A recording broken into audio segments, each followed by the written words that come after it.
Hi, it's good to have you here again. Let me tell you a story that comes from a deeply personal place. Something I learned not through advice or books, but by living through it. When a woman stops valuing a man's boundaries, when she treats his voice like background noise rather than something worth hearing, things begin to fall apart. Respect is what holds a relationship together. You can survive disagreements, even hardship, but once that respect begins to fade, it's only a matter of time before everything else follows. That's what happened between me and my wife, Gabrielle. Her resistance to what I stood for didn't appear all at once. It crept in slowly. I didn't walk away because of a single fight or one bad moment. I walked away because she repeatedly ignored what I valued, constantly pushed back when I asked for understanding, and seemed more interested in winning arguments than protecting what we'd built. But it hadn't always been like that. We first met during a chill weekend hangout with mutual friends. It was one of those laid-back days. Music playing, casual drinks, and group conversations that shifted from serious topics to silly debates. Eventually, we landed on modern relationships, and Gabrielle's thoughts instantly stood out. She was confident, clear in her beliefs, and everything she said just clicked with me. It felt like we were in sync on the things that really mattered. When she stood up to leave later that day, I told her how much I'd enjoyed our talk.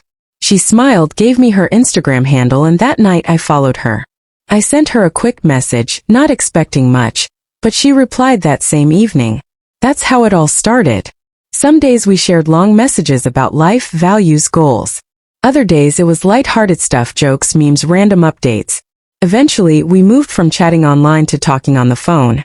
Around that time, Gabrielle mentioned she'd finally ended things with her ex. She said it had been a messy on-again, off-again situation and that she was truly done. I wanted to believe her, but I also wanted to be cautious.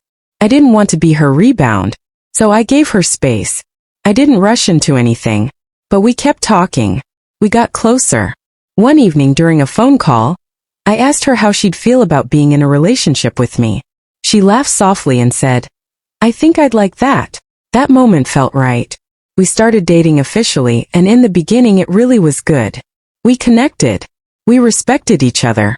Or at least I thought we did. Of course, no relationship is perfect. We had disagreements like any couple. But we talked through things and kept moving forward. By the time we hit our third year together, I felt sure enough to propose. She said yes. We got married. We were both working stable jobs and earning well.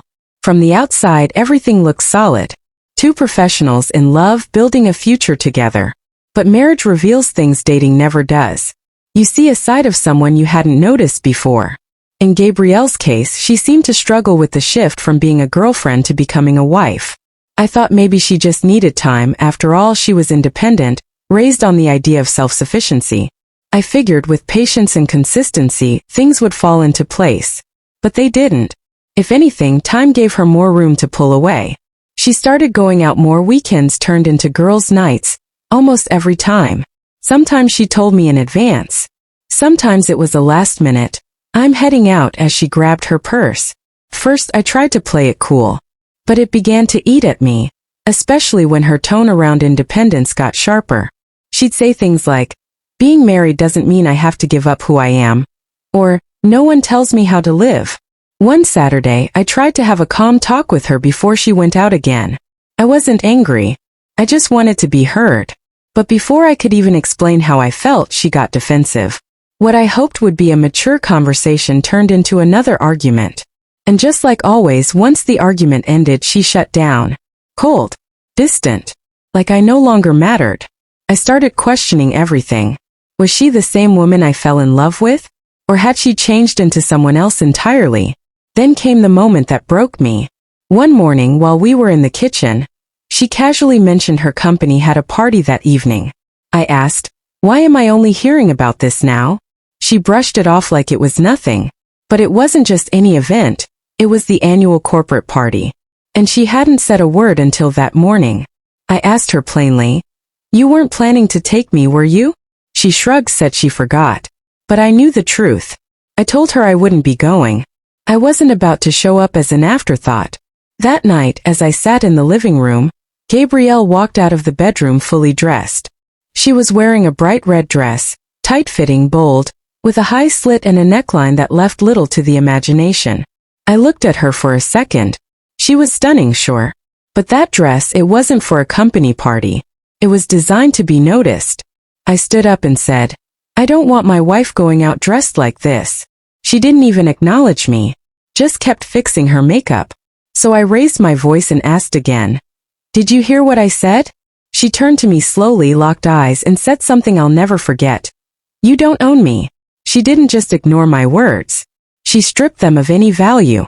That was the moment it became painfully clear respect was gone. She picked up her clutch, gave herself one last look in the mirror, and walked out. I sat there for a long time. In that quiet, it all made sense. The emotional distance, the power struggles, the constant need to challenge everything I said. She never thought I'd leave because I hadn't. Not until that moment. I stood up, went into the bedroom, and packed a small duffel bag. Just enough for a few days. I didn't write a note. I didn't slam any doors. I simply left. I thought maybe, just maybe, the silence would wake her up. But it didn't. And that's when everything truly began to change. Respect is the foundation of any strong relationship. When a woman begins to see a man's boundaries as flexible and his voice as nothing more than background noise, she risks losing something much more than an argument. She risks losing him. You can get through hard times. You can work through disagreements. But once respect starts to fade, everything else slowly falls apart. That's exactly what happened between me and my wife, Gabrielle. It didn't fall apart all at once. There wasn't a single blowout or major betrayal. It was a slow, steady erosion built up over time. Gabrielle didn't become defiant overnight. It was a gradual shift. Little by little, she stopped listening, kept testing limits, and made proving her point more important than preserving our peace. And eventually it became too much to ignore. When we first met, I never could have predicted we'd end up here. We crossed paths one weekend at a casual get-together with mutual friends. The vibe was chill, drinks, music, good conversation. At some point, the topic of modern relationships came up, and Gabrielle's take was sharp, well-articulated, and surprisingly aligned with mine. Her views on love, accountability, and balance all made sense. I found myself drawn to her, not just by how she looked but by how she thought. As the day wrapped up and people started heading out, Gabrielle mentioned she had to leave. I told her how much I enjoyed our conversation and asked if we could stay in touch. She smiled, nodded, and gave me her Instagram. Later that night, I followed her and sent a quick message. I wasn't expecting an instant reply, but she messaged back that same evening. That was the beginning. We started exchanging long messages, sometimes deep discussions, other times just memes or daily updates. Eventually, she gave me her number, and we shifted to phone calls. Around that time, Gabrielle told me she had finally broken things off with her ex for good. I took her at her word, but I also moved cautiously. I didn't want to be a rebound. I gave her space, let the connection grow at its own pace. And it did. One evening while we were on the phone, I asked her, "How would you feel about being my girl?" She paused, let out a small laugh, then said, "I think I'd like that." That's all I needed. From that point on, we were officially together. It felt natural. We clicked. And though we had the occasional disagreement, we worked through them. By our third year, I felt ready to take the next step. I proposed. She said yes. We both had solid jobs, lived comfortably, and everything looked good on paper. But marriage has a way of revealing things you miss during the dating phase. The masks come off. The habits come out. And sometimes what you see isn't what you expected. With Gabrielle, it felt like she was struggling to shift from being independent to being part of a team. I figured maybe it was just growing pains, adjusting to a new phase of life. I didn't pressure her. I gave her time. I believed that with calm communication and patience, she'd meet me halfway.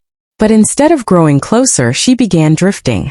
Our weekends started changing. She began going out more, girls' nights, last-minute plans, and increasingly bold comments about independence. Sometimes she'd let me know ahead of time, sometimes it was just, "I'm heading out," as she grabbed her purse. I didn't want to be controlling, so I stayed quiet at first. But it started wearing on me. She started saying things like, "Marriage shouldn't mean losing who I am," or, "I don't need anyone telling me how to live." And while I agree that every individual should maintain their identity, it felt like she was drawing a line, not just of independence but of separation. One Saturday I decided I had to speak up. She was getting ready to go out again, and I calmly brought up how I felt. Before I could even finish, she got defensive. Another argument. Another emotional shutdown. This became a pattern. I'd try to talk and she'd pull away, cold, distant, unreachable. Then came the day everything truly shifted. We were in the kitchen, and she casually mentioned her company had an event that evening. I paused and asked, "Why am I just now hearing about this?" She brushed it off, said she forgot. But I knew the truth. This wasn't a random oversight. This was intentional. It was their annual party. A big event.